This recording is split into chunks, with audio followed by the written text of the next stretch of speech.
हरे कृष्णा। तो मेरे पास तो बहुत सारी जिम्मेदारियां हैं, इस भौतिक संसार में रहता हूँ, गृहस्थ आश्रम में हूँ, बहुत सारी जिम्मेदारियां हैं, तो इसके बावजूद मैं वैराग्य का पालन कैसे करूं? क्या ये संभव है इस भौतिक संसार में रहते हुए वैराग्य का पालन कर पाएं? इसका उत्तर आज हम जानेंगे। जी हाँ, बिल्कुल संभव है कि हम इतने सारे जिम्मेदारियों के बावजूद भी इस भौतिक संसार में रहते हुए भी वैराग्य का पालन कर सकते हैं। कैसे करें? तो दो तरह का वैराग्य होता है, एक है फल्गु वैराग्य और एक है युक्त वैराग्य। फल्गु वैराग्य मतलब कि सब कुछ छोड़ देना और जंगलों में चले जाना, कुछ भी नहीं लेके जाना, तो फल्गु वैराग्य है कि सब कुछ छोड़ दिया। और दूसरा उससे भी बेहतर है, जो आध्यात्मिक जीवन के लिए बहुत महत्वपूर्ण है, वो है युक्त वैराग्य। युक्त वैराग्य मतलब हर चीज को भगवान की सेवा में लगाना, वो है युक्त वैराग्य। हम जॉब कर रहे हैं, बिजनेस कर रहे हैं, उसको भी भगवान की सेवा में लगाना। किस प्रकार लगा सकते भगवान की सेवा में? अगर आप उसको भगवान की सेवा में लगा रहे हो तो वो वैरागी का लक्षण है, आप वैरागी हो, वैराग्य का पालन कर रहे हो। कैसे? जब आप कोई जॉब कर रहे हो, बिजनेस कर रहे हो, तो उससे आपको क्या मिल रहा है? आपको कलीग्स मिल रहे हैं, बहुत सारे कॉन्टैक्ट्स मिल रहे हैं, उनको उस गीता के संदेश को सुनाना है, उनको भगवान से जोड़ना है, वहां से आपको धन मिलता है, उस धन को भगवान की सेवा में लगाना है। सारा नहीं लगा सकते, कोई दिक्कत नहीं है, लेकिन कुछ प्रतिशत फिक्स अमाउंट में हमें हर महीने भगवान की सेवा में लगाना है। अगर हम ऐसा कर रहे हैं तो हम वैराग्य का पालन कर रहे हैं, हम वैरागी हैं। अगर अपनी इंद्रिय तृप्ति के लिए कर रहे हैं तो हम भोगी हैं। तो हम जॉब करते हुए भी वैराग्य का पालन कर सकते हैं। गृहस्थ आश्रम में भी हम वैराग्य का पालन कर सकते हैं। तो गृहस्थ आश्रम में जो हम भोग करते हैं, इंद्रिय तृप्ति करते हैं, वो ना करके भगवान की प्रसन्नता के लिए ही करें हर कार्य। हम कुकिंग कर रहे हैं तो उसको अपनी इंद्रिय तृप्ति के लिए ना करें, भगवान के लिए भोग बनाएं कि आज भगवान को खाना है। तो जब हम प्रसाद रूप में खाएंगे तो वो वैराग्य है, वो हम भोगी नहीं बनेंगे। फिर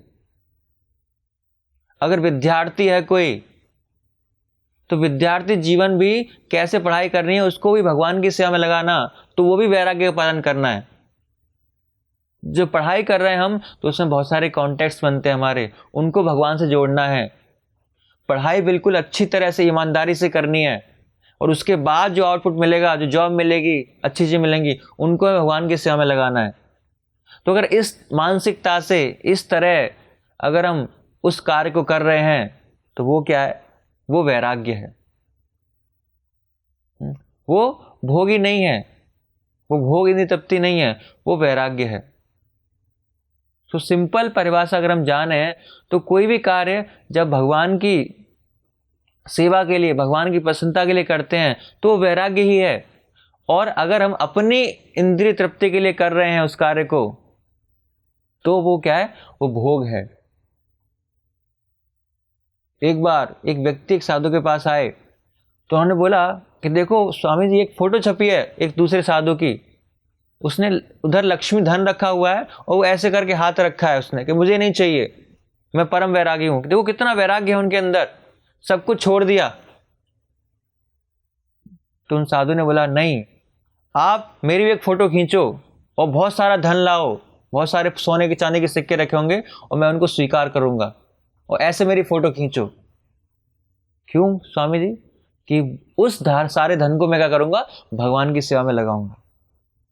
दैट इज रियल वैराग्य, वो असली वैराग्य है। सब कुछ छोड़ देना ये तो बहुत आसान है, लेकिन सब कुछ को अर्जित करना, फिर उसको भगवान की सेवा में लगाना, वो असली वैराग्य है। कि इतना कमाया मैंने पहले तो, और फिर उसको भगवान की सेवा में लगाना टेंशन है। वो असली वैराग्य है कि इतना धन इकट्ठा करने के बाद, इतनी मेहनत करने के बाद, इतनी जॉब करने के बाद, उसको फिर भगवान की सेवा में लगाना, वो इतना आसान नहीं है।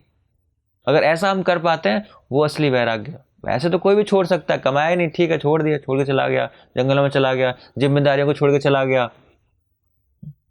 कोई है ही नहीं, कुछ नहीं। सो वो फिर भी आसान है। लेकिन जो युक्त वैराग्य है, हर चीज़ को भगवान की सेवा में लगाना, हर चीज़ के पीछे भगवान का कारण देखना, ये चीज़ भगवान के भोग के लिए है, ये चीज़ भगवान के भोग के लिए है। मेरी जॉब भगवान की सेवा के लिए है, मेरे हस्बैंड या मेरी पत्नी भगवान की सेवा के लिए, मेरे बच्चे भगवान की सेवा के लिए हैं। तो ये सोच, जो मानसिकता है, यही असली वैराग्य है। तो इस भौतिक संसार में रहकर भी, इस गृहस्थ आश्रम में रहकर भी, बहुत सारी जिम्मेदारियां रहकर भी हम वैराग्य का पालन कर सकते हैं, बहुत आसानी से कर सकते हैं। अगर हम शास्त्रों को ध्यान से पढ़ेंगे और जो हमने आज बताया उन चीज़ों को अपने जीवन में अप्लाई करेंगे कि हर चीज़ के सोर्स कौन है? भगवान है। जो भी इस घर में चीज़ें हैं, वस्तुएं हैं, जीव हैं, प्राणी हैं, मनुष्य हैं, वो किसकी सेवा के लिए हैं? किसकी प्रसन्नता के लिए? भगवान की सेवा के लिए। वो मेरी सेवा के लिए नहीं है, वो मैं उनका केयर टेकर हूं खाली। जो भी वस्तु है, मैं उनका मालिक नहीं हूं, मैं भोक्ता नहीं हूं, मैं तो, वो मेरी केयर में है सारी चीजें, मैं उनका मालिक नहीं हूं। भगवान ने किराए पे दिए कुछ, केयर करो इनकी।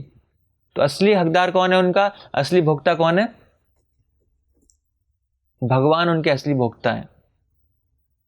ऐसी मानसिकता अगर हम इस प्रकार कार्य कर रहे हैं, इस प्रकार कर्म कर रहे हैं, तो वैरागी का जीवन बिता रहे हैं। अपनी नीड्स को कम करना, जितना हमें आवश्यक है उतना ही करना है, बाकी सारा भगवान की सेवा के लिए, भगवान के लिए बेस्ट ऑफ द बेस्ट करना है, और अपनी बेसिक आवश्यकताओं को पूरा जितना संभव है उतना ही करना है। वो वैराग्य है। सब कुछ छोड़ना नहीं है। क्या करना है? हमें हर चीज़ को भगवान की सेवा में लगाना है। तो यही युक्त वैराग्य है। फल्गु वैराग्य मतलब सब कुछ छोड़ देना और चले जाना जंगलों में। लेकिन इस भौतिक संसार में रहकर भी, इस गृहस्थ आश्रम में रहकर भी हम इस प्रकार वैराग्य का पालन कर सकते हैं। हरे कृष्णा।